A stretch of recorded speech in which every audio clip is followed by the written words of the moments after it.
Queue లైన్లో నిరసనలు తెలిపిన భక్తుడు టీటీడీకి క్షమాపణ చెప్పాడు.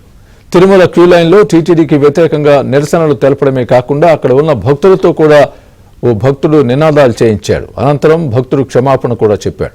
తనకు జ్వరంగా ఉందని నిరసన తెలిపితే దర్శనానికి త్వరగా పంపిస్తారనే ఉద్దేశంతోనే అలా చేశానని భక్తుడు తెలిపాడు. దర్శనం సవ్యంగా జరిగిందని, అన్ని వసతులు సక్రమంగా ఉన్నాయని క్లారిటీ ఇచ్చాడు.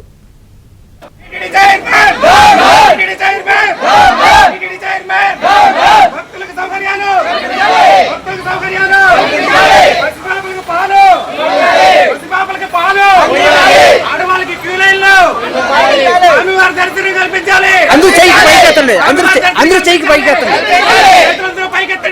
చేతులు అందరూ పైకెత్తండి.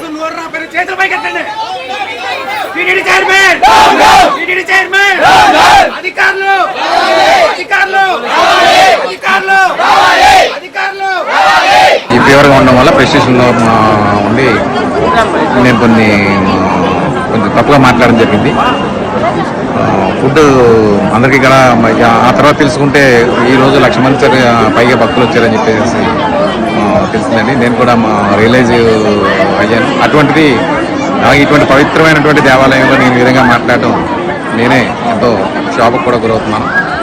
అలాగే పెద్దయిన పూజ్యులు మన చైర్మన్ గారు కూడా ఇందులోకి తీసుకొచ్చినందుకు నేను ఎంతో బాధపడుతూ వారిని కూడా మనపూర్వకంగా క్షమించమని, అలాగే అధికారులు కూడా వారు అహర్నిశలు శ్రమించి ఈ యొక్క దేవాలయంలో సేవలు చేస్తున్నప్పటికీ నేను కొంచెం తప్పుగా మాట్లాడడం వల్ల అధికారులను కూడా క్షమించమని కోరుతున్నాను.